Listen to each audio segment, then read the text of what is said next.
Maestro Ricardo Peláez. Un gusto. Estamos aquí de intrusos en tu taller, estudio, guarida. Cubil. Sí, qué bárbaro, ¿eh? Es como una juguetería. Desde que llegamos estamos así viendo para todos lados. Creo que es un barroco de la ilustración.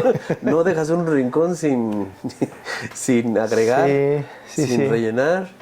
Y la verdad, estamos descubriendo pues, nuevos talentos, ¿no? Que una no faceta escultórica. Sí, oye, que ya hablaremos de eso en otra ocasión.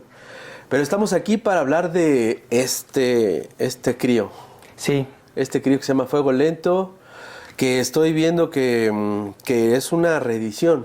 Sí, ya va a cumplir, de hecho, 2 años de renacido, de resucitado. ¿A poco? De respecto a la primera edición, que ahí viene en la solapita la portada de la edición original, en la otra solapa. Aquí está.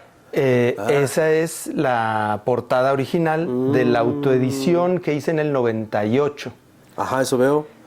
Que ya para entonces era una recopilación de 10 años de trabajo. Entonces, pues este es un renacido que tiene todo ese trabajo más lo que se ha hecho después, ¿no? Y es una colección de historias, de historietas, exacto, de cómics, de una antología. Una antología, exactamente, y de todo tipo, en donde has jugado con técnicas, has jugado Sí, con... pues sobre todo da cuenta de mi esquizofrenia, ¿no? Creativa, no solo del lapso que comprende, que pues implicaría una lógica evolución, ¿no? De la narrativa, del estilo.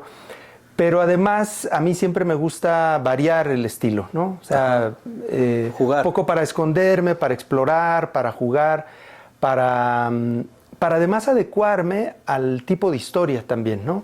Me gusta que el dibujo armonice también un poco con el tono de la historia que voy a dibujar, ¿no? Ya. Y si bien hay ejes temáticos más o menos comunes, pues ahí entra también el gusto por la experimentación gráfica, ¿no? Ya, porque hay unas historias salvajes y otras historias más lindas, sí, más amables, exacto, más afables. Hasta tiernas. Hasta ¿no? tiernas. Yo te he de confesar que yo supe de ti hace 25 años. 20 años, no sé de cuándo hiciste esta historieta de los policías. Y la del antojo con un cuento de Juan Manuel Servín. Esa, pues fíjate, la elección de Cedillo fue en el 94.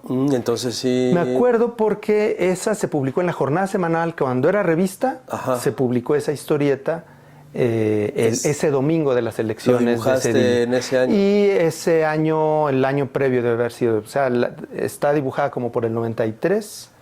Y aquí se publicó allí en la jornada semanal. Sí. Fue una anomalía. Fue una anomalía. No, sí, y me volaste la cabeza. Me pareció una historia brutal que la tienen que ver porque es en verdad escabrosa, por decirlo de manera amable. Sí, pues Juan Manuel Servín, el autor del cuento que yo adapté, pues decía precisamente eso, que había sido para él todo un trabajo, pues meterse en la cabeza de estos policías, ¿no?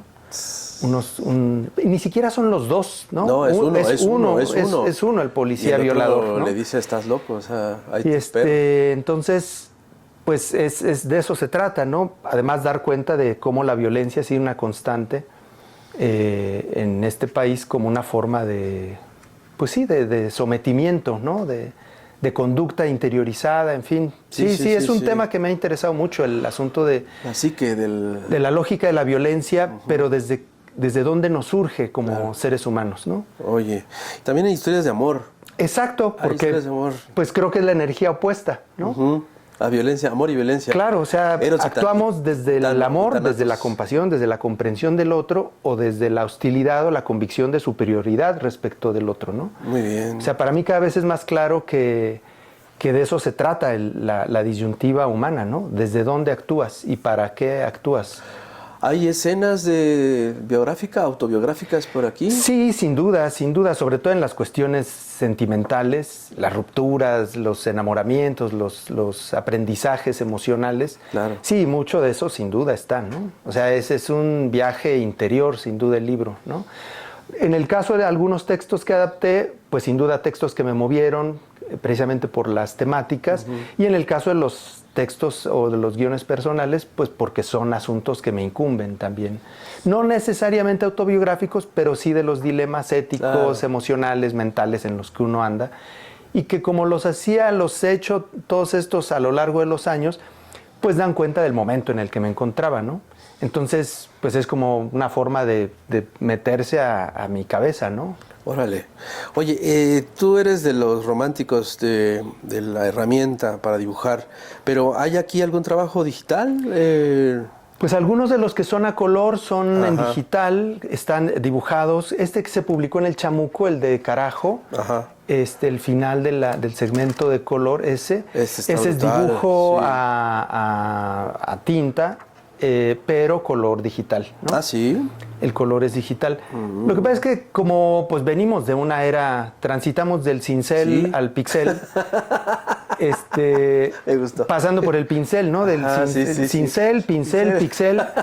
pixel. Pues no es que yo sea un romántico de las herramientas tradicionales, es que cuando empezamos no existían existía otras. nada. La plumilla, el pincel, el tiralíneas, Exacto. ¿no? Recuerdo que Quintero me enseñó a hacer, mira, las letras blancas de la tipografía, hazlas con tiralíneas, ¿no? ¿En serio? Entonces ahí tienes ahí con acrílico diluido, blanco, trazando con tiralíneas la letra. Ya. Entonces, pues era una cuestión de aprendizaje artesanal porque era lo único que había. Eso es acuarela, Esas en fin. acuarelitas, sí, aquí también creo que también jugaste con unas aguaditas. al Y dentro de las principio. historias de blanco y negro hay algunas en donde la textura ya es hecha en digital, pero como es trabajo viejo, o sea, hay algunas historietas bastante más recientes, pero pues es de la época en la que así lo hacía, no es que eligiera. No, ahora de hecho la compu es fundamental, ¿no? Sí, ya. Aunque sea para escanear, para Sí. limpiar, para contrastar. Pero pues ya se ha hecho uno además muy dependiente de la computadora, ¿no? Claro. Algunas historias como esta les puse pantallas Ya veo. ya en la computadora. Ya veo. De hecho, esa historia la hice cuando estaba leyendo mucho manga y quería que tuviera mucho la atmósfera manga, pero no le puse pantallas en ese entonces. Y para esta reedición sí le agregué las tramas mecánicas. Exacto. Y pues eso se hace genial ya en compu, ¿no? Sí, maravilla. Sí, o sea, se ve que te divertiste haciendo esto, mano. Porque jugaste con varias técnicas, porque híjole, aparte la forma de contar las cosas, aquí hay un atrevimiento que me parece brutal. Estas me parece que Sí. en lugar de que el contenido esté dentro de las viñetas. Ese fue un ejercicio para el 4x4 que se hacía en la ajá. Feria del Libro del Zócalo, Ya. que nos ponían allí Ajá. en calidad de exhibición a los dibujantes. Hagan una historieta de 4 páginas en 4 horas, ¿no? Y estaban ya estas. No, definidas, o sea, ¿no? y el Nomás. ejercicio era que el público decía 4 palabras al azar. Le preguntaban a 4 personas ahí una palabra. Y con esas 4 palabras de detonante, los que estábamos ahí sentados, los dibujantes, teníamos que desarrollar una historia. Y a mí se me ocurrió eso. Yo venía con la idea también que había leído por esas fechas de los teóricos de la historieta que dicen que, bueno, los canalitos blancos entre cuadro y cuadro son importantes porque ahí pasa el tiempo entre viñeta y viñeta, ¿no? Entonces que semánticamente, digamos, el canalito blanco que hay entre viñeta y viñeta en la historieta es fundamental porque ahí está el tiempo de los acontecimientos que ocurren entre cuadro y cuadro. Ya. Entonces, a partir de toda esa reflexión yo pensaba, bueno, ¿y qué tal una historieta en donde pues lo que ocurra esté en esos canalitos? Entonces, dibujar el espacio entre viñeta y viñeta y dejar blancas las viñetas. ¡Qué maravilla! Así que, bueno, pues también, digamos, es un libro que da cuenta mucho de reflexiones no solo temáticas, sino formales en este caso, ¿no? Que es la que más versa sobre ese asunto. Oye, Ricardo, para que te conozca la gente, tú eres de aquí de la Ciudad de México, naciste en el 68. Chilangazo del 68. ¿Estudiaste? ¿Dónde estudiaste?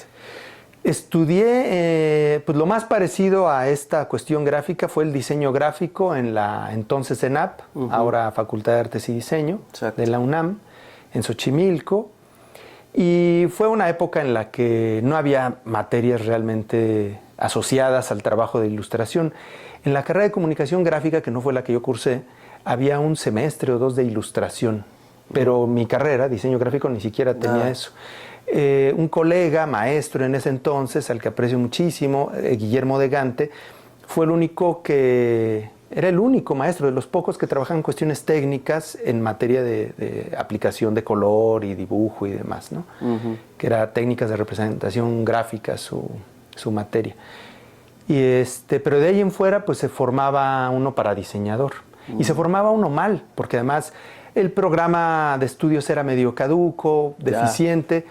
y tocó la transición hacia la compu. Entonces, lo que estudié entonces, lo que se estudiaba entonces ya no tiene nada que ver con lo que se hace ahora. Si de por sí era obsoleto, se volvió más obsoleto. Sí. No es que estuviera obsoleto, es que realmente se daba mal la carrera. O sea, yo no era un ejemplo ni de mejor alumno, pero tampoco del peor. Pero ahora me doy cuenta que la formación que yo tuve de la escuela era deficiente. Ahora el plan de estudios no solo se ha actualizado, sino creo que los maestros que han arribado le han dado una personalidad y una mayor calidad al profesional que sale egresado de allí. Pero en ese entonces la verdad es que era una carrera impartida de una manera deficiente, la verdad. ¿Y cuándo decidiste ser historietista? Pues yo soy el menor de 6 hermanos y todos los mayores estaban muy politizados, llegaban muchas revistas a la casa. Mi padre fue hasta su muerte, fue fan de Ríos, de La Garrapata. Entonces él, que había sido maestro normalista y luego estudió economía en la UNAM, era muy fan de la caricatura política. Entonces, y además muy informado políticamente también él. Entonces estaba la revista Siempre, Los Agachados, Proceso, Excelsior, de Scherer. Entonces, pues era un hervidero de información política, cultural. Entonces, estas revistas, todas estas publicaciones para mí eran el pan de todos los días, ¿no? Y yo de crío, pues sobre todo las veía, ¿no? Entonces los cartones de Freire, de Vadillo, los cartones de Naranjo en la época de la cultura en México, ¿no? Entonces ese fue el sustrato, digamos, ¿no? Cultural en el que yo me formé y lo que me hizo realmente decantarme hacia la cuestión gráfica, porque no había antecedentes en la familia de nadie que se dedicara a eso, ¿no? Mi abuelo paterno fue escultor, pero ni lo conocí yo, ni era un escultor en términos artísticos. Era cantero, hacía lápidas, arcos, lo que le encargaban, donde hubiera que meterle cincel, ¿no? Así porque también por eso digo que transité el cincel al pixel.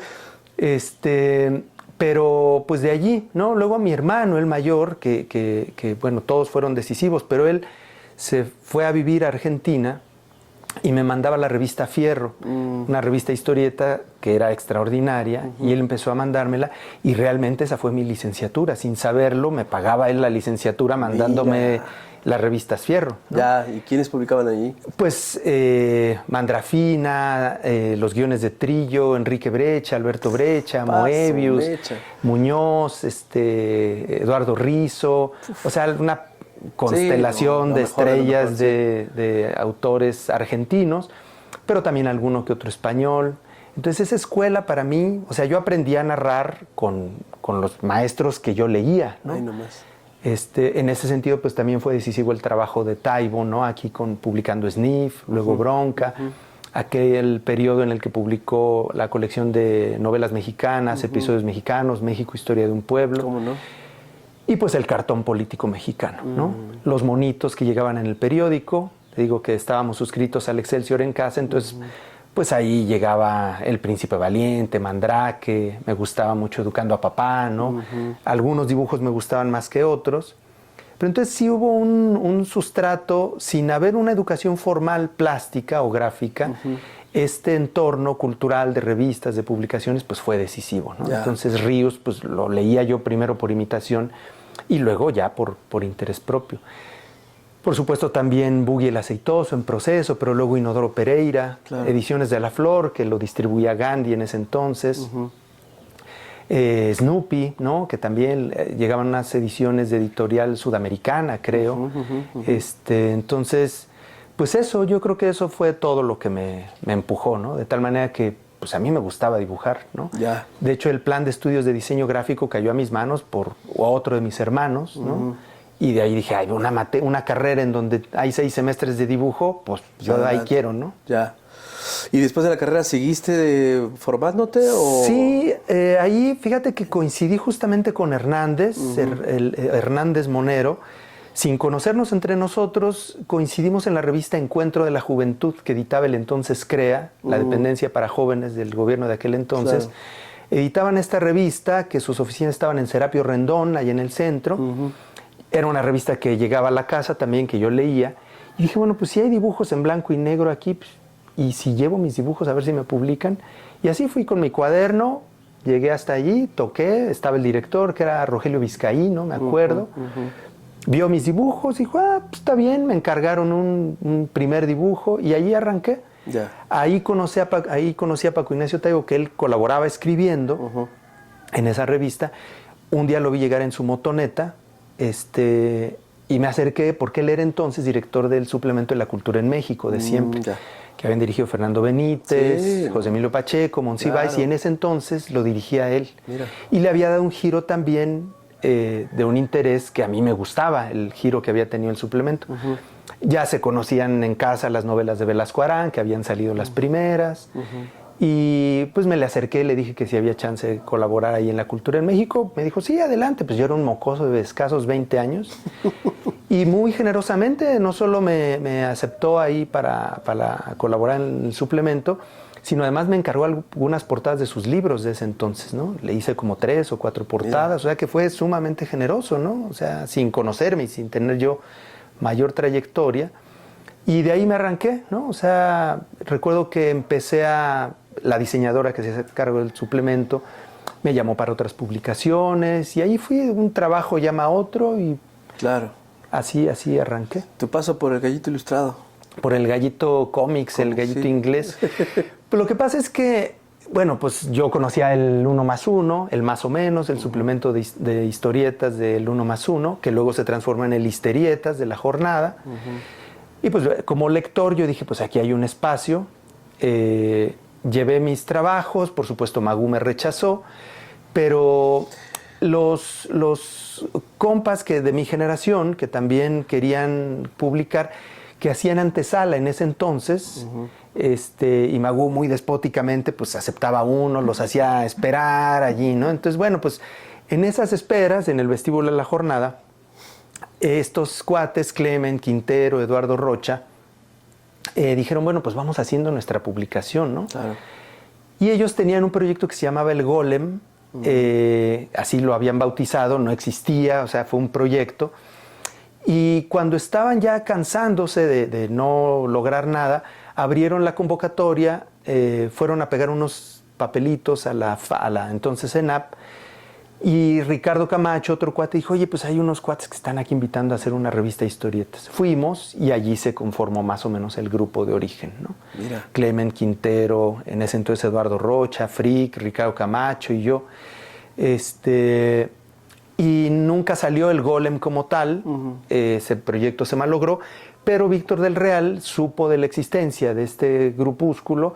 Él conocía otro intento de revista de historietas en el que habían estado de Abraham Cruz Villegas, que ahora es artista conceptual, Damián Ortega, mira, ¿no? Que también se convirtió en artista conceptual. Y ahora es editor. Sí. Y ahora pues se fueron a otro lado, pero ellos tenían otro proyecto que según yo se llamaba La Tuya o algo así, ¿no? Un proyecto de historietas. Y con la suma de estos proyectos fallidos, Víctor dijo, pues vamos sacando una. Y allí él la bautizó como El Gallito Inglés. Mira. Y así arrancó, ¿no? Era el año 92, más o menos. Paso, mecha. ¿Cuántos años duró esto? Pues el Gallito duró exactamente 60 números y 10 años. Terminó como por el 2002. Y fueron pues 60 números. Una de las revistas independientes más exitosas en términos de resistencia, ¿no? Exacto. Porque pues vivió sin financiamiento, sin publicidad. Hubo algunos aportes del gobierno zacatecano, de donde es oriundo Víctor del Real, que consiguió él, que pagaban nada. Pero fue una revista que realmente se hizo a pulmón y eso es muy importante destacarlo. O sea, ni él ni ninguno de los colaboradores cobramos nunca, ¿no? Tampoco las colaboraciones extranjeras. O sea, todos los dibujantes argentinos, españoles, de las que se puede ver el trabajo allí, nadie cobró nunca nada. O sea, todo el trabajo que se dieron los argentinos y autores españoles fue absolutamente gratuito. Y muchos de esos trabajos que tú publicaste ahí están aquí. Claro, la mayor parte. Esta es una selección que tiene más un eje temático y una organización. Claro. Pero prácticamente, pues, de la edición primera, todo lo que salió había estado en El Gallito. Oye, pues, Ricardo, en verdad creo que este libro se lo merece la gente, nuestros lectores, porque es una joya, mano. O sea, sí, digo...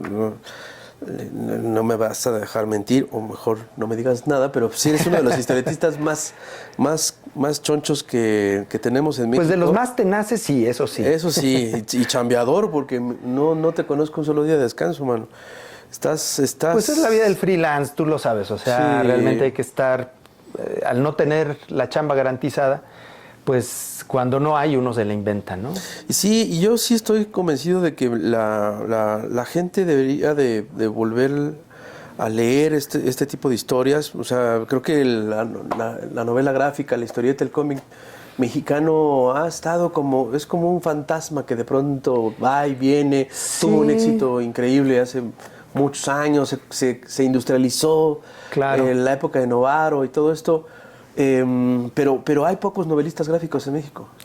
Pues es que es una línea de expresión en la que México ha tenido una tradición importantísima, pero que la fue perdiendo por la tenacidad también de la industrialización esta que mencionas, que yo le llamo chatarrización de la cultura popular, ¿no? Sí.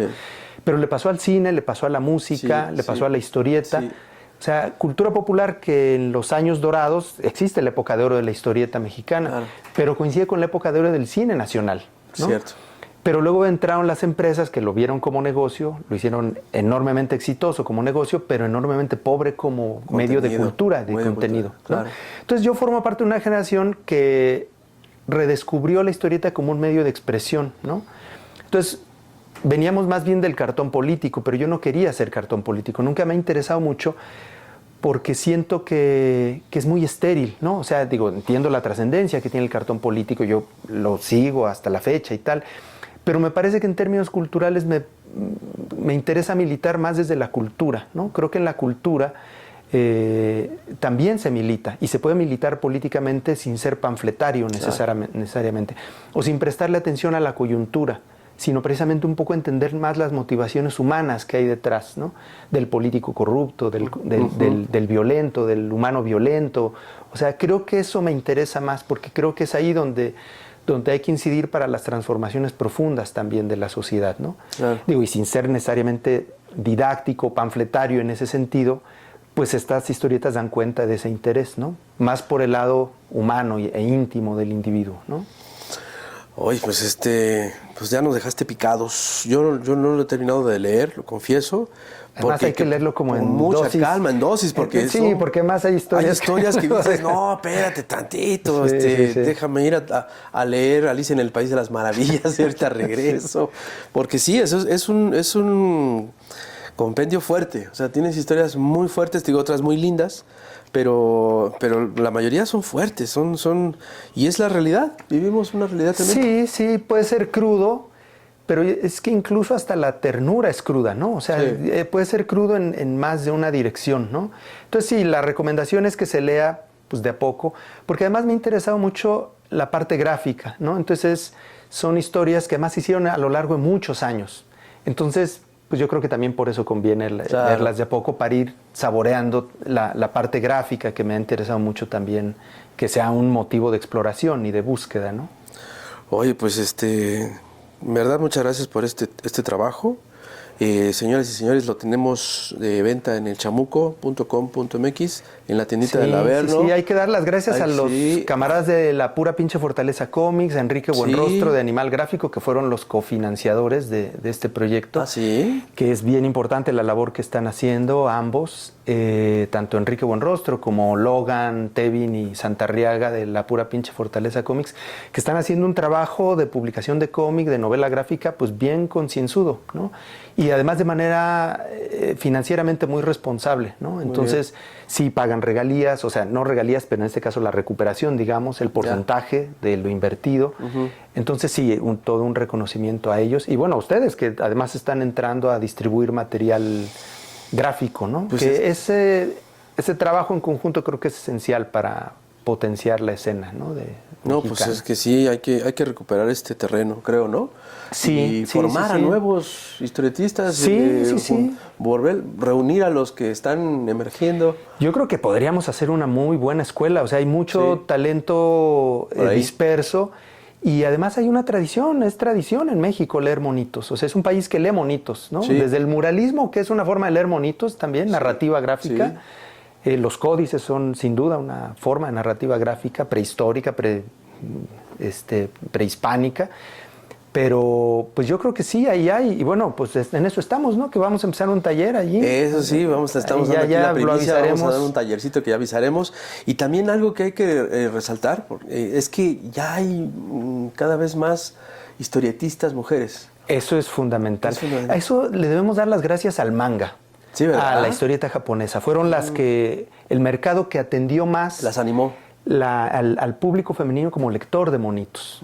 Y lo potenció de una manera extraordinaria. Entonces no solo las puso a leer, sino las puso a querer hacer. Dibujar, ¿no? contar historias. Por no hablar de las que de plano se metieron a estudiar japonés para poder leer en el idioma original. Es cierto. Pero sí, eso le debemos al manga. Luego tanto prejuicio que hay respecto del manga. Estás cambiando. Y no solo es un universo, es como decir que el cine mexicano es todo ficheras, ¿no? Primero ya casi ni se hacen... Ya pasó. O pensar que toda la televisión es Televisa, en fin, o sea, estos estigmas que han pesado sobre algunos géneros. Sí. Y el manga la verdad es que es un universo temático, estilístico, inmenso. Entonces, descalificarlo o hacerlo a un lado, pues sí es un grave error, ¿no? Porque hay mucho que aprenderle ahí. Si algo tienen es que han especializado mucho su producción en función de los diversos públicos. Ya. Entonces hay manga para niños, para adultos mujeres, adultos varones. O sea, entonces eso yo creo que es algo a lo que hay que prestarle atención.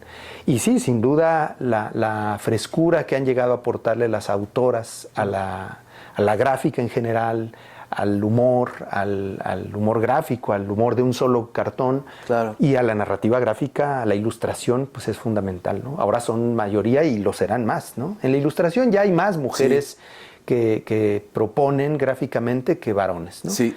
O sea, su frescura y su línea ya nos dejó sin duda a un lado, ¿no? O sea, son ellas las que están proponiendo nuevas voces. Y en la narrativa gráfica ni se diga, ¿no? Ahí va. Pues ojalá que se acerquen sin duda, al taller, que ya se anunciará en breve y que va a ser ahí en el Chamuco. Oye, pues Ricardo, muchas gracias por tu espacio, por tu tiempo, por tu talento, por tus historias. Gracias. Y por tus enseñanzas que nos vas a dar. Sí, pues ahí hay que formar, ¿no? Hay que formar. Hay que formar nuevas generaciones. Y a eso pues todos tenemos que aportar, ¿no? Experiencia, conocimiento. Sí. Y eso yo creo que va a salir muy bien. A ver qué tal. Bueno, pues muchas gracias, señoras y señores. Muchas gracias a ustedes. No se pierda, ya sabe. Está buenísimo. El fuego lento. Fuego lento. Cuídense mucho. Nos vemos. Saludos. Saludos.